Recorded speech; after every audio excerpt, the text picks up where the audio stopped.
হয়ে কোরআন হাদিস শিক্ষা করে ইসলাম শিখতে যাওয়া এইটা একদল মানুষের জন্য অসম্ভব প্রায়, কারণ তাদের বয়স অনেক হয়ে গেছে, এখন আর সেই সময় তাদের নাই।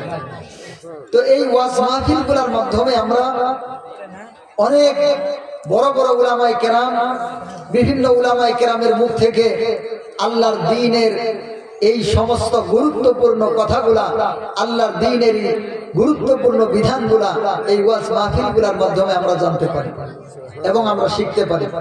এই জন্য এই ওয়াজ মাহফিলগুলোর দরকার আছে না নাই? আর একটু জোরে বলেন। অনেক দরকার আছে।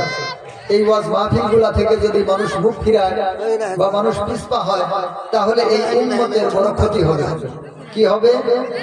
এই উম্মতের বড় ক্ষতি হবে। প্রয়োজনে ইয়েগুলো একটু চাপাই দেন স্টেজে, আওয়াজ ওইদিকে। মাশাআল্লাহ, ঠিক আছে। এই যে ইয়েগুলো একটু এইদিকে চাপাই দিবেন, বক্সগুলো কইগুলো একদম কাছ থেকে বলা লাগতেছে, একটু দূর থেকে বলে নিতেছেন। কইগুলো আচ্ছা, ওরা তাড়াতাড়ি আসতে বললেন। এই যে এত কাছ থেকে বললে তো মুশকিল। রিভাব দেন আল্লাহ, এগুলোর সামনে তো বলতেছিলাম এই ওয়াজ মাহফিলগুলোর মাধ্যমে আমরা আল্লাহর দ্বীন চিনতে পারি, কোনটা আল্লাহর পথ কোনটা শয়তানের পথ, এখান থেকে আমরা বুঝতে পারি এবং শয়তানের পথকে পরিহার করে আমরা আল্লাহর পথে চলতে পারি।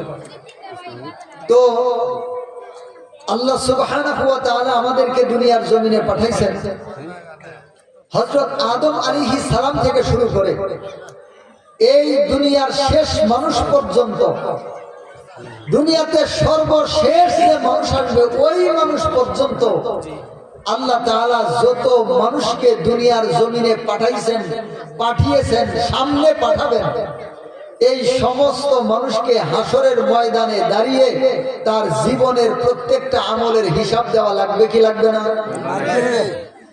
তো মক্কার কাফেরদের একদল কাফের আল্লাহর নবীর কাছে গেছে। কারা গেছে? মক্কা কাফেরদের মধ্য থেকে একদল কাফের আল্লাহর নবীর কাছে গিয়ে আল্লাহর নবীর কাছে একটা জিনিস জিজ্ঞাসা করে। আল্লাহর নবী সাল্লাল্লাহু আলাইহি ওয়াসাল্লাম বলেছেন, এই জিন্দেগি আমাদের শেষ জিন্দেগি না, এই জিন্দেগির পরে আরেকটা বড় জিন্দেগি আছে, যার শুরু আছে কিন্তু শেষ নাই। আল্লাহর নবী যখন এই কথাটা বলছেন, তো কাফেরদের অন্তরে এই কথাটা বড় লেগে গেছে যে এই জীবনের পরে আরেকটা জীবন আছে, এই কথা তো আমরা কখনো শুনি নাই। আমাদের বাপ দাদা, কত বাপ দাদা মারা গেল, কত বাপ মারা গেল, দাদা মারা গেল, 14 গোষ্ঠী মারা গেল, কেউ তো কোনোদিন এসে বললো না যে এরপরে আবার হিসাব আছে। ওরা তো আবার কোরআন হাদিস মানে না, ওরা বাপ দাদার কথা মানে। কাফেরদের এরকম নীতি, কথা বলেন ঠিক কিনা? তো আল্লাহর নবীর কাছে এসে জিজ্ঞাসা করে, মুহাম্মদ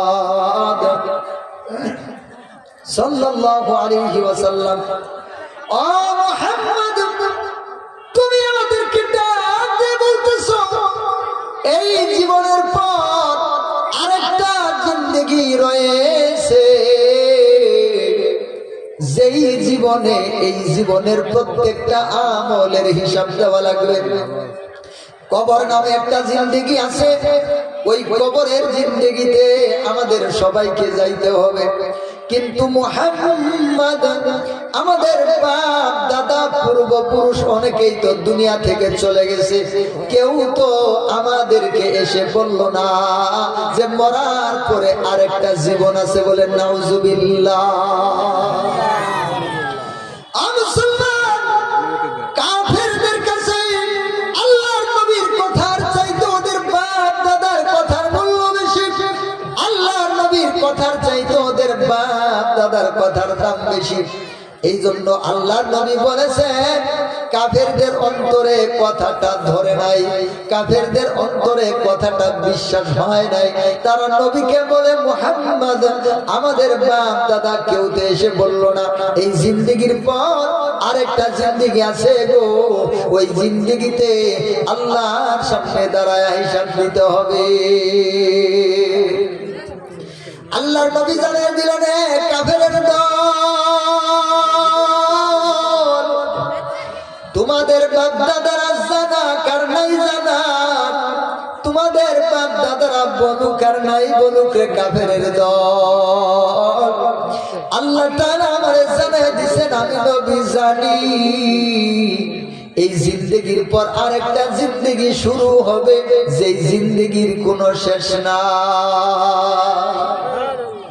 আর ওই জিন্দেগিটা শুরু হবে তোমার বারজাখের জিন্দেগি দিয়ে।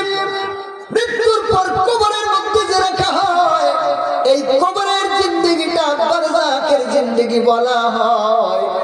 তোমার ওই পরকালের জিন্দেগিটা বারজাখি জিন্দেগি দিয়ে শুরু হবে, কিন্তু কাফেরেরা কথাকে বিশ্বাস করে না।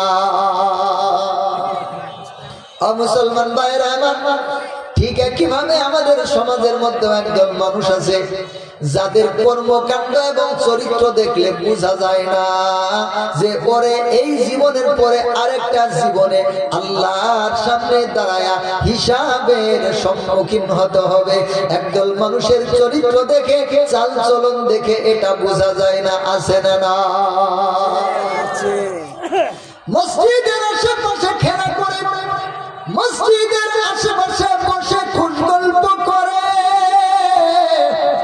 মসজিদের মধ্যে যখন আযান হয় শয়তান যেমন মসজিদ থেকে দূরে চলে যায়, এইরকম একদল মুসলমানের ঘরের মুসলমান মসজিদে আযান হলে মসজিদ থেকে আস্তে আস্তে দূরে চলে যায়, আছে না? না, সমাজের মধ্যে তারা সুদ খাইতেছে, সমাজের মধ্যে তারা ঘুষ খাইতেছে, সমাজের মধ্যে তারা অন্যায় করতেছে, সমাজের মধ্যে তারা অবিচার করতেছে। রমজান মাস আসলে ওদের গ্যাস্ট্রিকের ব্যথা বেড়ে যায়, রমজান মাসে রোজা রাখা না, এরকম না ফরমান আছে না? কিছু আছে মাঝে মাঝে নামাজ পড়ে, কিছু আছে শুধুমাত্র